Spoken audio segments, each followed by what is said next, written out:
ఇవాల్టి రోజుల్లో పిల్లలకు చాక్లెట్లు, ఐస్ క్రీంలు లేకుండా రోజు గడవదు.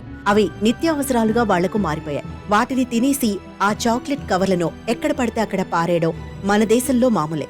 కొన్నిసార్లు చాక్లెట్ బంకకు అతుక్కుపోయిన స్టీల్ ర్యాపర్లను వాళ్లు తెలియక మింగేస్తారు. మామూలు పేపర్ ర్యాపర్లైతే పర్వాలేదు, కరిగిపోవచ్చు. కానీ స్టీల్ ర్యాపర్లను మింగేస్తే పరిస్థితి ఏమిటి? ఇప్పుడు చూడబోతున్న కథనం సరిగ్గా ఇదే. 8 ఏళ్ల పాప బాగా దగ్గుతూ ఉంటే నిమోనియా కాబోలని తల్లిదండ్రులు అనుకున్నారు. కానీ ఆస్పత్రికి తీసుకువెళ్లాక తెలిసింది ఆ పాప ఊపిరితిత్తుల్లో చాక్లెట్ ర్యాపర్ ఉందని. ఆ పిల్ల బాధతో పాపం ఇలా ఏడుస్తూనే మెలికలు తిరిగిపోయింది.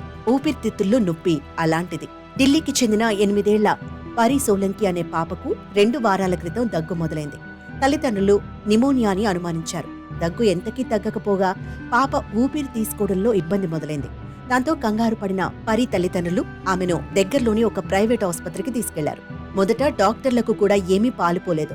తీరా ఎక్స్రే తీయిస్తే బయటపడింది ఏంటంటే ఆ పాప ఊపిరితిత్తుల్లో చాక్లెట్ కాగితం ముక్క ఒకటి ఇరుక్కుందని. దానివల్లే పాప దగ్గుతోనూ ఆయాసంతోనూ బాధపడుతోందని. వెంటనే డాక్టర్లు బ్రాంకోస్కోపీ చేసి చాక్లెట్ కాగితం ముక్కని తీసేశారు.